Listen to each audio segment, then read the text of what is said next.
Hi everyone.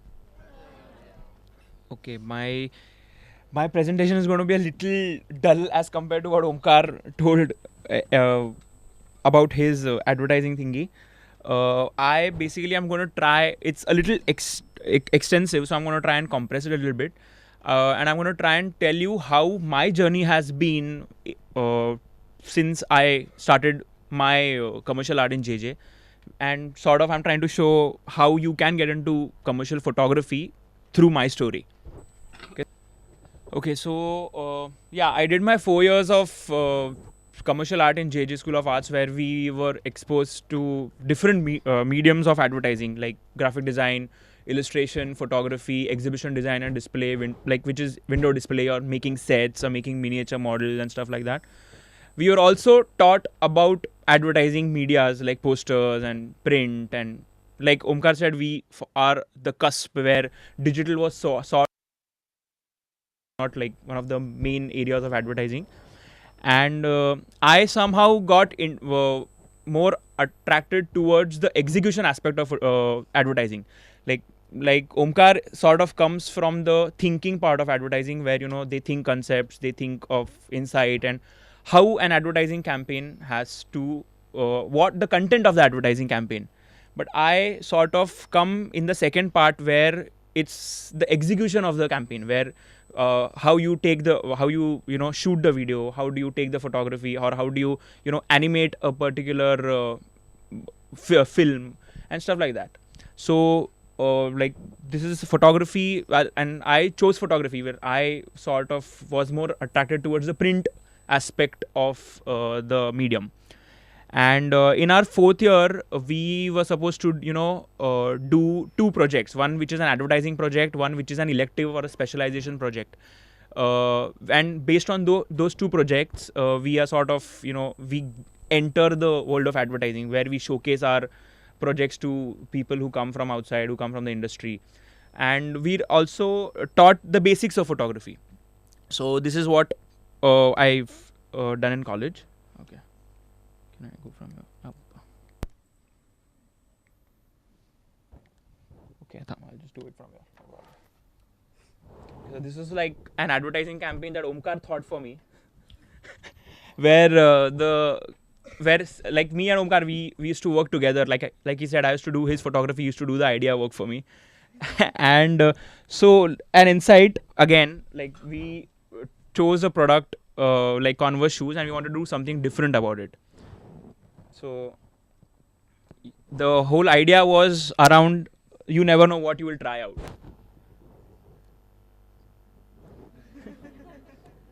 So the photography, like the execution part of it, is pretty simple. I'm going to show you how I go ahead in the presentation, how my photography has changed from the way I started in college to what I do right now. This was my This was my advertising campaign.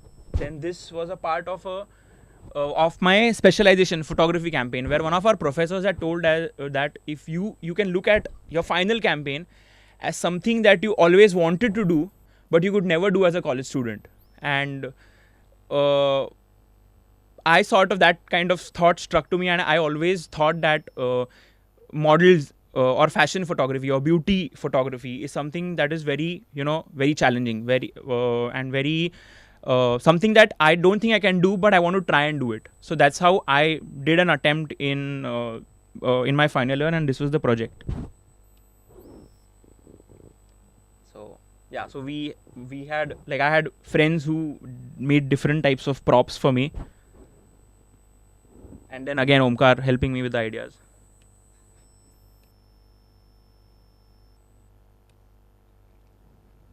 Now this is actually Omkar's campaign. This is where he started writing for advertising. That's where he thought that he wanted to get into copywriting, and so I helped him with the photography. And so basically this is something called as a copy based campaign, where a visual and a copy both are helping an idea together.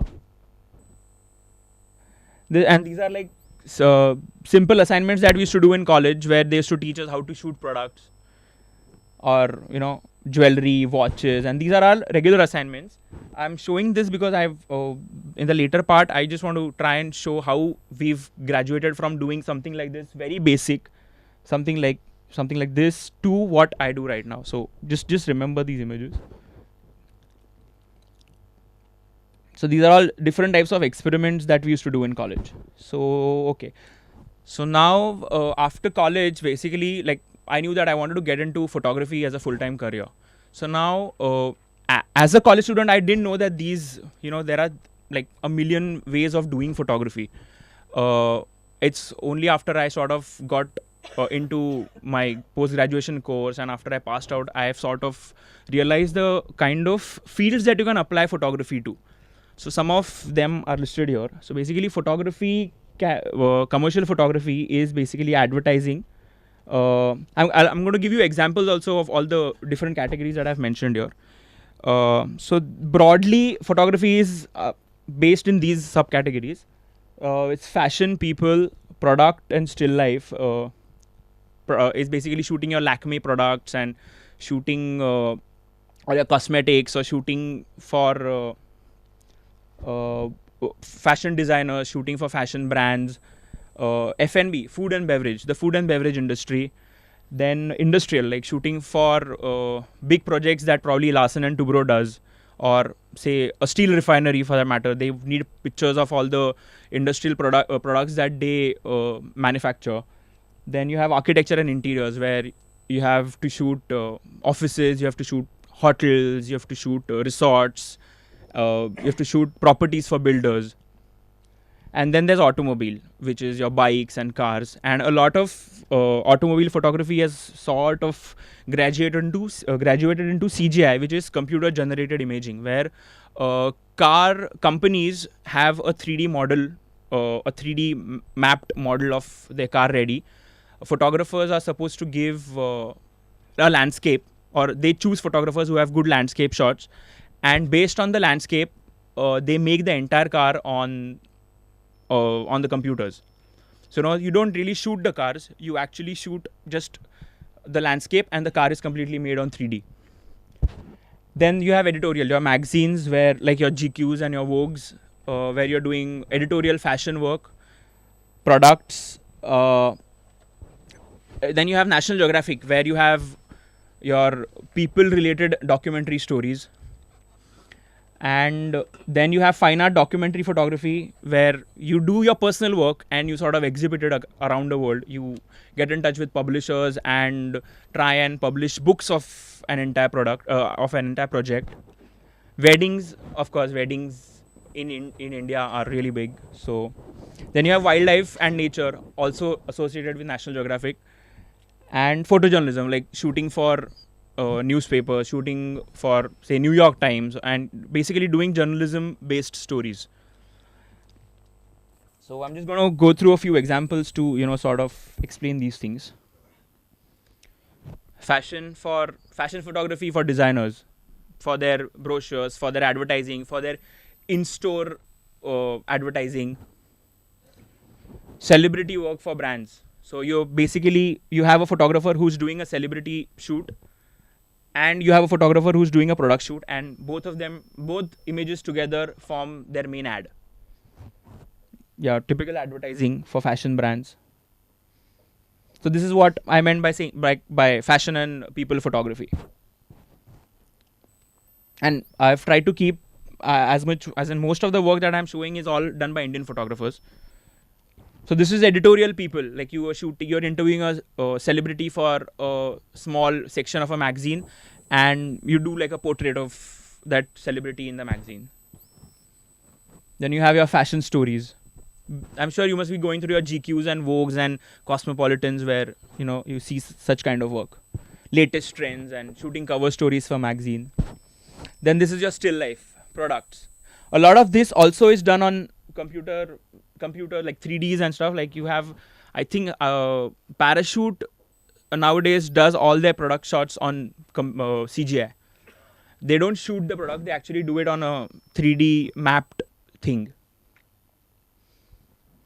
So this is where you have photographers who specialize in only still life, or you have photographers specializing in only product or only in food photography or something like that. So this is also something that comes in magazines. Like you have, let's say it's a summer trend, and Vogue is covering, let's say, doing a 4-page story about products that are specially made for summers. So then you sort of conceptualize something based on summer, and then you get all the products that need to be featured, and then you do a small product feature in the magazine. Like this, I think, has something to do with musk and wood and chocolate and cocoa. That's why you see the color tones that they have used are majorly coffee and browns and stuff like that. Like I think that the one on the right is based on coffee products.